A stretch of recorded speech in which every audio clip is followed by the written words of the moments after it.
Hi guys! Welcome and welcome back sa ating channel. For today's video guys, i-share ko sa inyo ang isang lending application na kung saan makikita po natin sa Google Play Store and sila ay nagpapautang up to 50,000 pesos. Mabilis lang po silang mag-approve kasi ako po ay na-approve sa halagang 1,000 pesos. Syempre pag first timer po tayo ay hindi agad-agad na 50,000 pesos ang ating mahihiram, and I wanna share with you guys yung process, ayan, and yung mga kaltas, and syempre kung ilan or kailan yung ating due date. So before we go on guys, mga hindi pa nag-subscribe dyan, mag-subscribe na, i-hit ang bell button para ma-update kayo sa kaming videos and tutorials.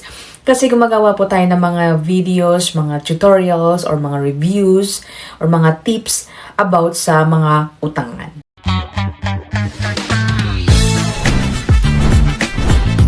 Alright, so welcome back nga sa ating channel for today's video. Ang i-review natin is si Snapera. Ayan, hindi Snapera, Snapera dash Instant Credit Loan by Kusog Pera Lending Incorporated. So, nung nakita ko guys, yung Kusog Pera, parang may naalala akong mga application din na under sa Kusog Pera. But anyway, si Snapera guys is meron siyang 4.4 stars and 1,000 reviews. So medyo matagal-tagal nang maraming mga gumamit dito. So tingnan natin guys kung maasahan ba natin sa mga first timer guys.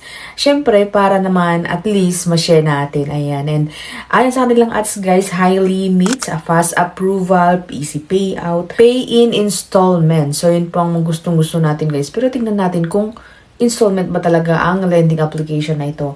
Safe and protect. So, of course, download lamang po sa Google Play Store.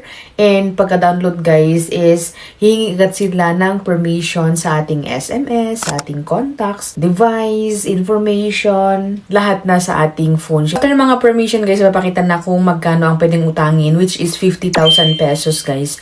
Pero kanina nasabi ko na 1,000 pesos yung approved na amount. Pero hindi po guys, yan po nasa screenshot. 4,900 approve na amount natin guys. So, di ba kita ganyan naman malaki. Pero as first timer guys is 1,000 pesos po ang aking trinay sa Snapera. And sabi dito na 30 days and 2 periods, meaning installment siya or hati. In case na 1,000, tig 500 ganon. Pero tignan natin guys. Okay? So 1,000 nga yung aking in-applyan since hindi ko naman gusto yung 4,949 or mataas na pera for now. So, 1,000 po na yung trinay ko guys. So, loan amount, 1,000 pesos. Andyan na nga si screenshot. And yung loan term niya is 30 days. So, 30 days nga ba. So, total repayment, 1,100 or 1,152. So, may additional of 1,000 or 152 upon payment. So, meron siyang service charge of 150,000. So, yung amount na receivable po natin is 850. Ayan. So, 850 po yung amount na receivable natin na minus 1 yung 150. Pero, pag magbabayad po tayo, may additional 152. So, bale yun po yung ating interest. So, 152 divided by kailan ba yung due natin? Bale, ang due po natin is, today is May 12. So, ang due natin is May 27. So, kung magbibilang po tayo, that is 15 days. So, sa 15 days or sa 27, sa May 27, ang babayaran natin, 576. So, na-add na yun guys yung interest. So, sabi ko kanina, 152 yung interest. So, bali sa first payment po natin guys, is babayaran na po natin yung 100 pesos. And next na 15 days po is yung 52 pesos. So, bali parang 5 pesos per day. Correct ba ako dun guys? I-comment sa baba. So, yung 100 i-add sa first payment. So, that will be 576. And then, after 15 days, ang mabayaran na din natin is 576 kasi nga, yung principal ng ating jutang dito is 574. So, nung first po nating magbayad, sa first na repayment is 476 yung principal po natin. So, parang baliktad ata or talagang dinivide po nila. So, na-divide po mismo 500 yung, or 1,000 yung jutang natin, divided by 2, 500. So, 76 plus 76 yung mga interest. So, actually na, parang divide. Pero kung makikita nyo, 100 yung sa unang repayment. Anyway, ganun po si Snap Pera. So, kung makikita nyo guys, nga si screenshot na 30 days po yung repayment niya. So, kung gusto nyo mag-try na mag-utang dito, ay hingi po sila ng mga active na phone number, mag-create tayo ng OTP, or mag-create tayo ng account, mag-send sila ng OTP, and then, yung mga ID na pwede dito guys, ay SSS, PRC, UMID, driver's license, voter's ID, national ID, postal ID, passport, and then yung TIN ID. So, akin guys, ginamit ko is TIN ID. So, si Snap Pera pala is parang, upon checking guys sa SEC, ay meron naman pero syempre hindi lahat ng nakaregister sa SEC is goods.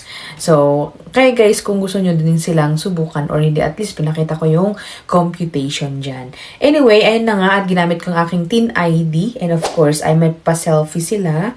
And then after which guys, yung personal profile natin or personal information, that is the gender, education, marital status, religion, current address, or yung complete address natin, and then yung contactable time. So, either tatawag sila to verify kung human ba tayo or AI or robot, ganon.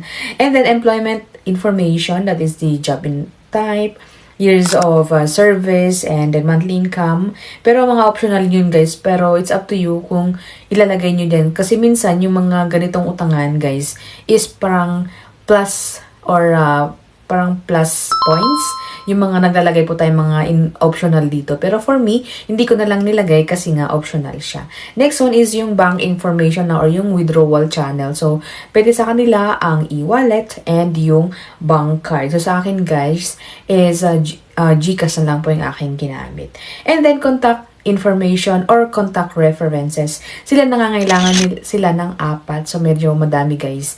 And beware sa mga nilalagay po natin dito kasi nga, may mga instances na tumatawag yung mga ganitong mga juntatangan, yung mga customer service nila to verify nga. So, beware yung mga nilalagay natin na dating pagsabihan sila. Okay? Hindi ka problema naman sa atin guys is 4,900 nga as you can see sa screenshot kanina. Pero, alam nyo ba guys na bago napunta sa 4,900 ay nung pagkatapos ko maglagay po ng mga contact references ay 2,500 po yung approved na amount. Ayan si screenshot ko guys. 2,500 and then humingi po sila ng signature. O diba? Parang ano na ngayon, parang yung mga maraming pipirmahan, ganyan. So, pumirma po ako guys, parang initial yung nilagay ko, as you can see sa aking screenshot nga, or blurred ko ba? Basta andyan siya guys, either blurred or hindi.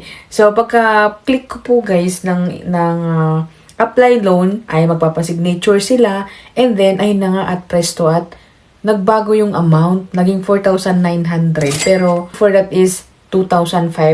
So, talagang, bala ko po talaga na 1K lang talagang aking susubukan kasi nga, it's my first time sa loan application na ito. It's up to you guys kung talagang susubukan nyo din si Snap Pera. So, for me is 4,900 ngayong aking pwedeng applyan doon or aking credit limit.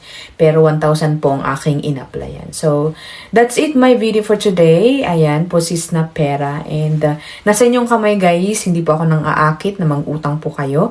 Nasa inyong kamay kung gusto nyo pa rin pong mag-jutang-jutang. So anyway, approve naman agad si Snap Pera and pwede nyong gamitin sa mga pangangailangan yung mga emergency lamang po. And take note guys na mangutang po tayo ayon po sa ating pangangailangan. And always repay on time. So that's it my video nga and thank you for watching. See you on my next video. Bye!